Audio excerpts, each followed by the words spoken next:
दावा किया जाता है कि इस चित्र में इंदिरा गांधी अपने गहने भारतीय सेना को दान कर रही हैं। उन दिनों चीन के साथ युद्ध की स्थितियां बनी हुई थीं। इंदिरा के पिता जवाहरलाल नेहरू की गलत नीतियों के कारण पूरा देश गंभीर संकट में था। और अब ये वीडियो देखिए। जिस समय भारतीय सेना को हथियार, गोला बारूद की आवश्यकता थी, उस समय नेहरू सरकार ने विज्ञापन के रूप में ऐसे कई वीडियो बनवाए जिन्हें उन दिनों सिनेमा घरों में दिखाया जाता था। इन विज्ञापनों में दावा किया जा रहा था कि पूरे देश की महिलाएं सैनिकों के लिए स्वेटर बुन रही हैं, रक्तदान कर रही हैं और अपने सोने के गहने सरकारी कोष में जमा करवा रही हैं। इन विज्ञापनों और प्रधानमंत्री की बेटी को गहने देते देख देश भर में बहुत सारे लोग भावुक हो उठे। उन्होंने भी अपने पुरखों के कीमती गहने दान करने आरंभ कर दिए।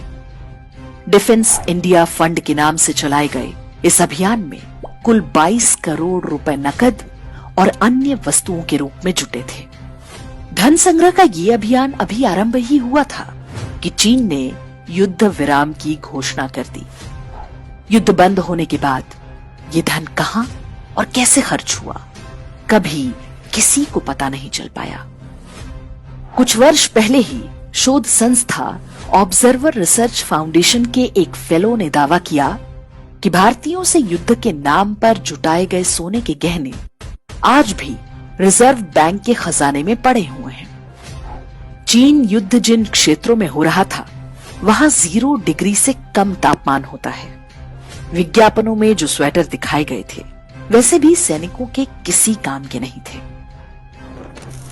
सोने के लिए गांधी परिवार की हवस का असली दृश्य वर्ष 1975 में आपातकाल के समय देखने को मिला।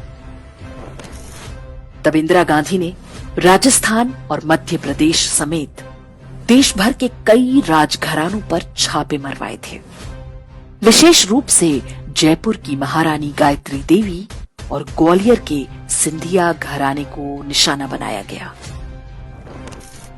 जयपुर की महारानी गायत्री देवी बहुत आकर्षक और गरिमामयी व्यक्तित्व वाली महिला थी। वे शांति निकेतन में इंदिरा गांधी के साथ पढ़ चुकी थी। स्कूल के दिनों से ही इंदिरा गांधी गायत्री देवी से अत्यंत ईर्ष्या करती थी। पत्रकार खुशवंत सिंह ने लिखा है कि इंदिरा गांधी एक आत्ममुग्ध महिला थी। उन्हें अपने से सुंदर कोई स्त्री कभी सहन नहीं होती थी। गायत्री देवी भी इसी का शिकार बनी। कहते हैं कि देश भर में राजाओं का प्रिवी पर्स बंद करने का निर्णय भी इंदिरा गांधी की इस ईर्ष्या का परिणाम था। इंदिरा गांधी को संदेह था कि गायत्री देवी के पास बहुत सारे सोने के गहने हैं। इंदिरा के आदेश पर जयपुर में पूरे महल की तलाशी कराई गई। बताते हैं कि जयगढ़ किले को पूरी तरह से खुदवा डाला था, लेकिन कुछ विशेष नहीं मिला।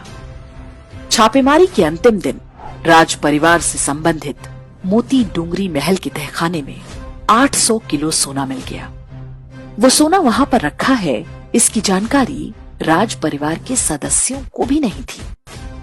ये सारा सोना सरकार ने जब्त कर लिया था। ये आरोप भी लगते हैं कि जो सोना मिला था, उसका एक बड़ा हिस्सा गायब करवा दिया गया था। इंदिरा गांधी की डाह ऐसी थी कि उन्होंने महारानी गायत्री देवी को लगभग 6 महीने तक तिहाड़ जेल में भी बंद करवा कर रखा था। उन पर टैक्स चोरी और तस्करी जैसी धाराएं लगाई गई थी। जेल में वो बहुत बीमार थी, फिर भी इंदिरा सरकार ने उन पर रहम नहीं किया। गायत्री देवी की महानता आप इसी बात से समझ सकते हैं कि जब संजय गांधी की विमान हादसे में मृत्यु हुई, तो उन्होंने सांत्वना व्यक्त करने के लिए इंदिरा गांधी को फोन किया, लेकिन इंदिरा गांधी ने उनसे बात तक करने से मना कर दिया। तो जब प्रियंका गांधी वाड्रा कहती हैं कि उनकी दादी ने देश के लिए अपना सोना दान दे दिया था, तो आप स्वयं अनुमान लगा सकते हैं कि सच क्या रहा होगा।